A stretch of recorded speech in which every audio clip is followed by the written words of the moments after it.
Après un grave accident qui le rend inapte au travail, Samuel, un homme loyal et travailleur, voit sa vie bouleversée. Pour atténuer l'impact de ce drame sur la famille, son entreprise accepte de recruter Simon, son frère jumeau, afin que ce dernier puisse continuer à subvenir aux besoins du foyer. Au début, ce geste est perçu comme une bénédiction.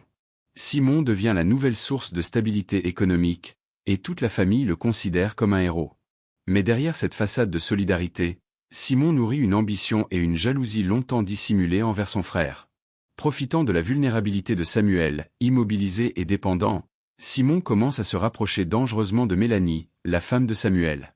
Peu à peu, il gagne sa confiance, s'immisce dans son quotidien, puis finit par la séduire. La trahison éclate lorsque Samuel découvre, impuissant, la liaison entre sa femme et son propre jumeau. Mais au lieu de condamner Simon, la famille choisit de fermer les yeux. Aux yeux des autres, Simon est celui qui fait vivre tout le monde, celui qui paie les factures, celui qui porte désormais la responsabilité du foyer. Personne ne veut le contrarier ni perdre son soutien financier. Samuel, lui, se retrouve trahi, ignoré et isolé. Sa douleur est minimisée, ses accusations étouffées. Il devient un étranger dans sa propre maison, celui qu'on regarde avec gêne mais qu'on n'écoute plus. Seul contre tous, Samuel doit affronter non seulement la perte de sa dignité physique, mais aussi la plus profonde des blessures, la trahison de son frère et l'abandon des siens. Que feriez-vous à sa place? Partageons notre part de conseils à un de nous en détresse. La vie de tous compte.